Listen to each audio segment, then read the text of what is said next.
Galera pensando em montar um PC Gamer, mas pensando em dar uma economizada, normalmente está de olho em duas opções como essas aqui. Nós temos do lado direito do vídeo o Core i3 12100F, tem bons resultados de performance graças aos ganhos da 12ª. Você está preocupado com mais núcleos e threads, muitas vezes usa este carinha aqui. Este é o Core i5 11.400, esse cara para uns 800, esse cara para uns R$1.100. Só que a AMD deu uma mexida no seu lineup e agora tem novidade nesse segmento. Partiu testar.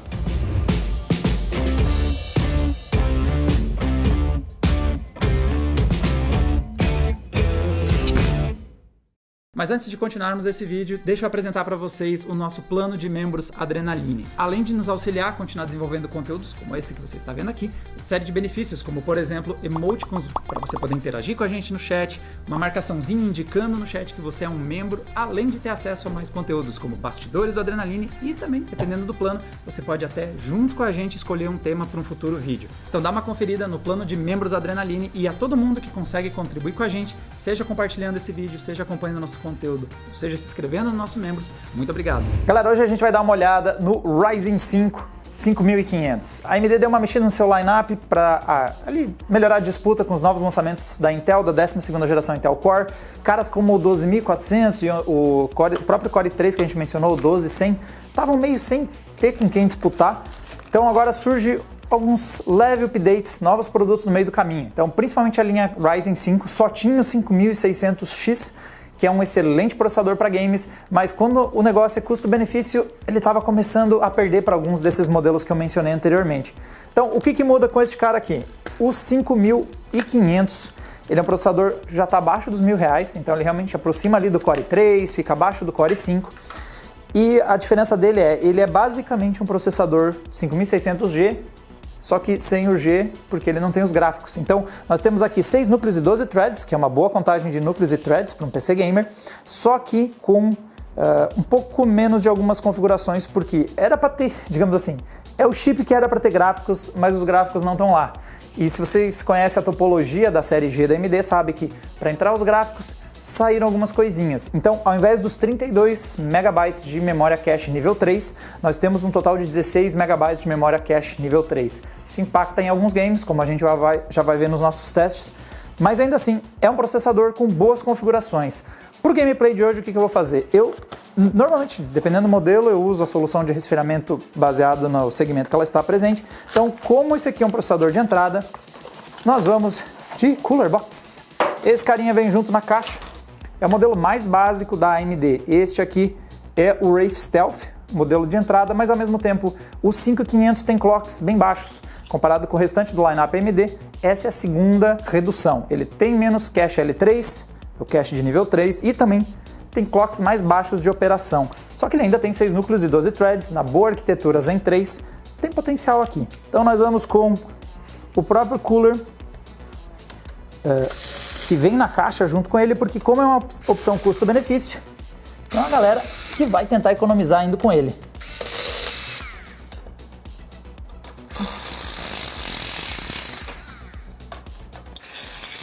Falando do resto da configuração da nossa bancada, nós estamos montando uma X570 só por uma questão de metodologia, que é onde a gente testa os nossos AMD. Você não precisa de uma X570. Uma B de boa qualidade jamais que resolve, e possivelmente até numa A320, uma A520 compatível, você deve conseguir sem problemas, porque ele tem clocks mais baixos. Eu só cuidaria, pega uma boa B se você quer overclockar, que a gente até vai comentar sobre isso mais pra frente no vídeo. Restante da bancada, fechando então a nossa configuração, 2 módulos de 8 GB, um total de 16 GB de memória 3200. Aqui nós temos memórias da Kingston, modelo Fury Beast DDR4, fazendo um dual channel, tentando não impedir o nosso sistema de entregar um bom nível de performance ao longo dos nossos testes. E por fim, a combinação sempre polêmica, RTX 3080 Ti, porque é o mínimo que você precisa, desse lado. É o mínimo que você precisa para testar um Ryzen 5, um processador de entrada. Correto é isso. Você compra um processador baratinho, aí põe uma 3080 Ti, clack, sucesso. Não, como sempre a gente destaca nos vídeos, a gente coloca uma placa de vídeo absurdamente dimensionada para cima, porque a gente quer ver o máximo de quadros que o Ryzen consegue dar conta de acompanhar para fazer com essa aqui. Quando você montar o seu PC, obviamente você vai fazer uma Configuração mais compatível, a gente já tem recentemente um vídeo sobre gargalo de CPU e GPU, lá tem mais para vocês darem uma olhada do que eu estou falando. Mas para a gente cuspir o máximo de quadros e ver até onde o Ryzen 5 5600 consegue ir, a gente vai pôr uma placa que cospe todos os quadros possíveis e o gargalo do nosso sistema vai ser o Ryzen 5. Antes de ir para os nossos gameplays, vamos dar uma olhada nos resultados dos nossos testes. A análise está lá no adrenaline.com.br, lá vocês podem ver todos os nossos benchmarks para ver como ele se saiu em comparação com outros produtos. Começando os nossos testes. Agora falando em questão de temperatura, ele aqueceu pouco, 5600 até o 5500, ele esquenta pouco porque tem frequências mais baixas. Lembrando que aqui a gente não testa com o Cooler Box. Para esse comparativo, a gente usa o Noctua U12S para que todos os processadores usem a mesma solução de resfriamento. Assim a gente tem um comparativo mais justo e, como vocês podem ver, ele aquece bem pouco, mesmo em alta carga, ele pega em uns 60 graus, é um processador aí dimensionado para baixo nas frequências, não aquece muito. Falando agora de aplicações profissionais, no Premiere nós temos um resultado bem parecido entre o 5600G, o 5600X e o 5500, então diferenças modestas até o... mas com vantagem sobre, por exemplo, o Core i3 2100, por ter menos núcleos, mas bem atrás de, por exemplo, um Core i5 2400. Aí, claramente, a Intel costuma ter uma boa vantagem no Premiere e nesse gráfico não ia ser diferente. Mas mesmo assim, ele conseguiu uma vantagem respeitável em cima do 11400, por exemplo. Indo para o Blender, nós temos um resultado perceptível da diferença da frequência e do cache. Então, em estoque, ele está uns bons 5% atrás do 5600G, que é um processador que em teoria é bem parecido com ele, só que está com frequências mais altas, e ele fica 10% atrás do 5600X. Daqui a pouco vocês vão ver, 10 e 15% são um número que vai se repetir muito no comparativo do 5500 e do 5600. Olhando para os testes do Cinebench em single thread, a diferença é bem perceptível entre ele e o 5600X, de novo nós temos 10%, e em multithread isso se repete, 10% de vantagem, que inclusive com o nosso overclock, que a gente colocou todos os núcleos a 4.5, ele conseguiu empatar nesse critério com o modelo 5600X, mesmo tendo menos cache L3. Focando mais em games, então, partindo agora para o 3D Mark, teste sintético do Firestrike, nós temos um resultado relativamente próximo na margem de erro entre ele e o 5600G, com gráficos, e uma diferença de 10% versus o 5600X. Ele fica levemente superior ao 12100F e fica bem próximo do 2400. Aqui nós temos um resultado bem interessante para ele. Indo para o próximo teste, Firestrike, nós temos agora uma proximidade bem grande entre todos os modelos testados. Aqui em 4K, realmente o gargalo foi muito para 3080 Ti. A galera meio que deu uma empatada. Assassin's Creed Valhalla, diferenças mínimas entre vários dos modelos aqui, mostrando como todos eles são bem capazes de rodar games com esse perfil aí acima dos 100 frames, mas ainda assim a diferença perceptível de uns 5% em favor do 5600X. Battlefield, ele se saiu muito bem, abriu uma boa margem em cima do 11.400, então mais de 10% de performance, boa vantagem para AMD, com um resultado muito parecido com o 5600G e quase 15% de vantagem para o 5600X. Então a gente já começa aqui a perceber um certo padrão que vai se repetir em games como o CS. O 5500 não é muito bom em games de altíssimas taxas de quadro. Primeiro, por causa das frequências um pouco mais baixas. Segundo, por causa do cache nível 3.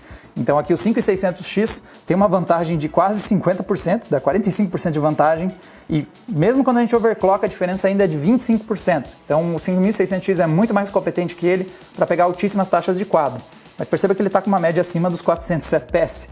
Então ele não está no nível de um 5600X, mas não está no nível ruim. Cyberpunk, nós temos novamente um empate entre o 11400 e o 5500, então o processador da Intel da geração anterior e esse modelo são muito próximos em vários dos testes, mas há uma boa vantagem para o 5600G por causa das frequências mais altas e ele fica de novo uns 15% atrás do 5600X. É um processador bem mais competente para games e para altas taxas. Red Dead Redemption, outro cenário em que agora, na verdade, a nossa 3080 Ti está quase se tornando um gargalo dos testes, então as placas de vídeo começam a empatar, ficar muito próximas, e aqui nós temos aquele argumento de que se uma 3080 Ti em Full HD está se tornando um gargalo, eu acho que nós temos todos os processadores do gráfico sendo vencedores. Eu realmente não consigo me importar.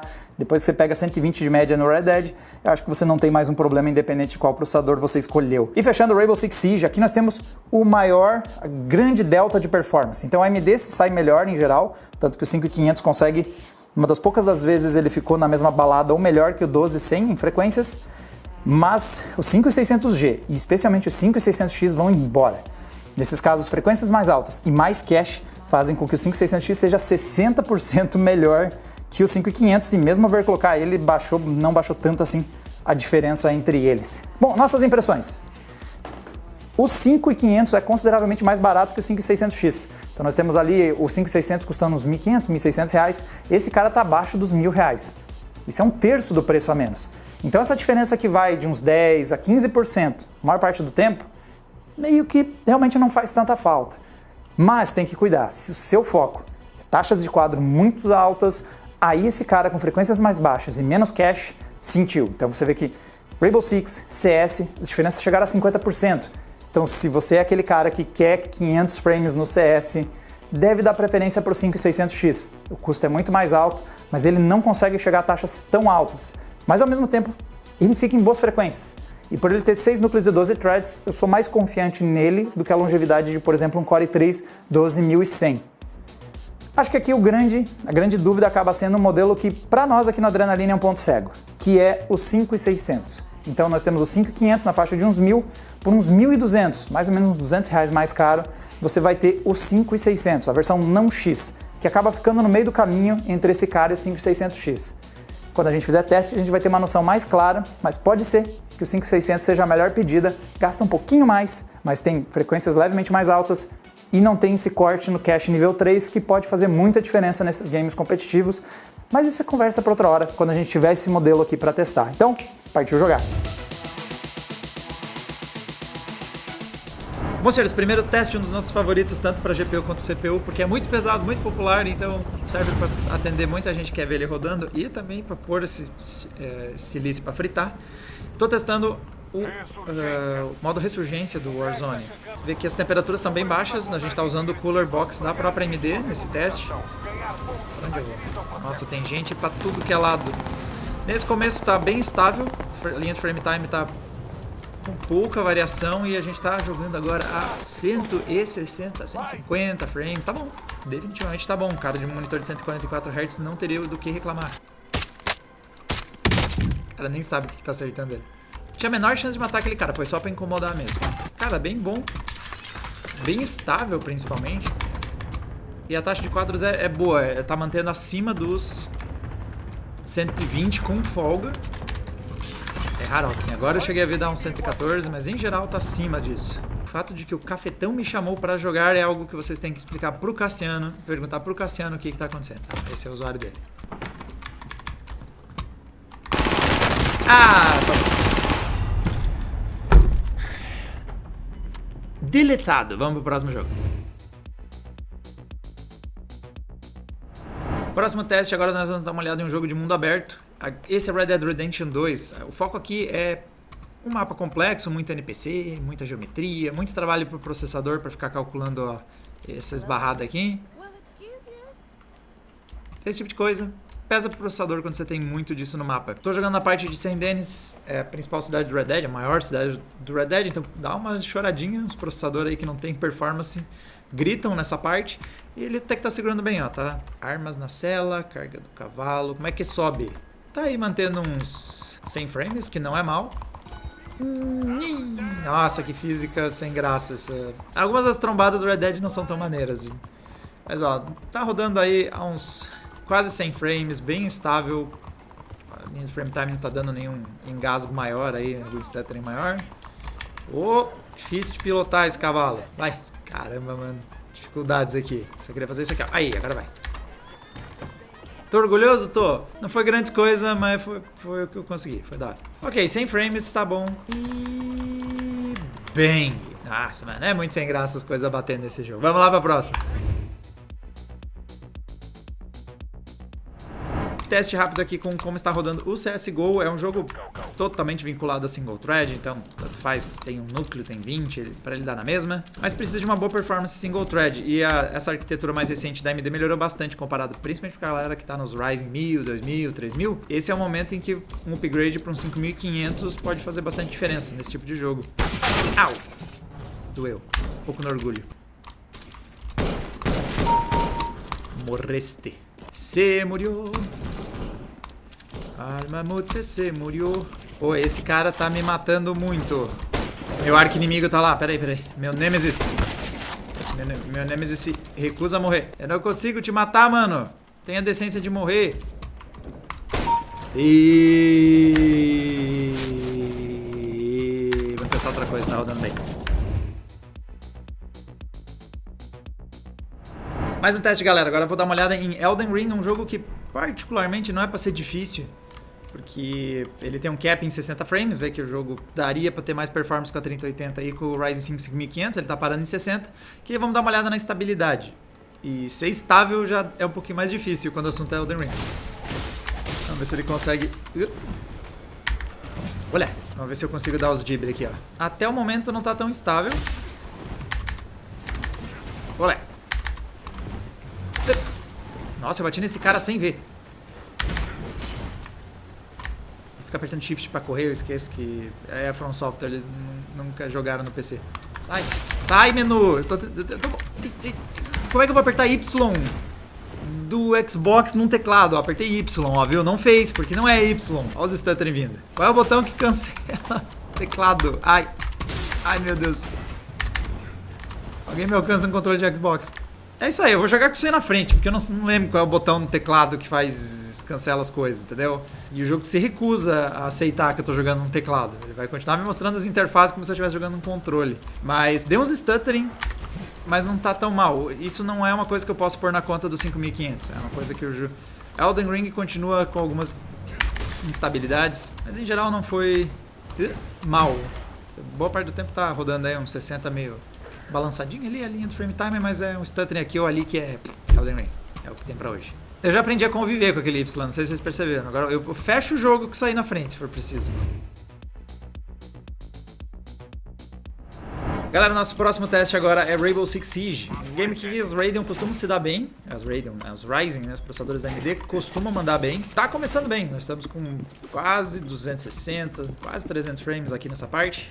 Um frame time ultra lisinho, tipo é um traço. Por isso que flui tão bem. Não conheço esse mapa, só vou jogar minhas câmeras. Tomara que sejam lugares bons. Nossa, eu achei que até que ia me machucar. Será que minha câmera fica lá em cima? Pokébola lá, vai!